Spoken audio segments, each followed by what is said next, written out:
সংযুক্ত আরব আমিরাতে প্রবাসী বাংলাদেশিদের উদ্যোগে শুরু হতে যাচ্ছে বহুল পরিপ্রেক্ষিত বিভাগীয় ফুটবল টুর্নামেন্ট 2025। প্রবাসের মাটিতে প্রাণতৃপ্ত মিলন মেলা ও আনন্দের বার্তা ছড়িয়ে দিতে এই টুর্নামেন্টকে ঘিরে ইতিমধ্যে তৈরি হয়েছে উৎসবমুখর পরিবেশ।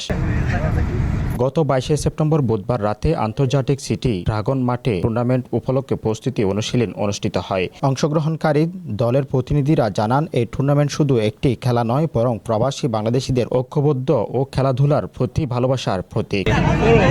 অনুশীলন ম্যাচকে ঘিরে আমিরাতে বিভিন্ন প্রান্ত থেকে ছুটে আসেন খেলোয়াড়, ব্যবসায়ী, ফুটবল প্রেমী ও অসংখ্য দর্শক অংশগ্রহণ করেন। অনুষ্ঠানে অতিথি হিসেবে উপস্থিত ছিলেন বিশিষ্ট ব্যবসায়ী ও প্রধান উপদেষ্টা মোহাম্মদ নূর হাজি, ব্যবসায়ী মোহাম্মদ সেলিম, বিএফসি ক্লাবের সভাপতি ফখরুল ইসলাম, সিনিয়র সহসভাপতি মহিউদ্দিন সহ আরো অনেকেই। টিম ম্যানেজার আব্দুর রহিমের নেতৃত্বে দুবাই, শারজাহ, আসমান সহ বিভিন্ন অঞ্চল থেকে বিএফসি ক্লাবের খেলোয়াড়রা উপস্থিত ছিলেন। তাদের সক্রিয় অংশগ্রহণ টুর্নামেন্টের আরো এগিয়ে যাবে বলেও মনে করেন অনেকেই। প্রবাসের মাঠে আয়োজিত এই টুর্নামেন্ট প্রবাসী বাংলাদেশিদের মিলন মেলা হিসেবে কাজ করবে। ফুটবল ভালোবাসা ও সামাজিক বন্ধনের অন্যতম দৃষ্টান্ত হিসেবে এটি দীর্ঘদিন স্মরণীয় হয়ে থাকবে বলেও মনে করছেন অনেকেই।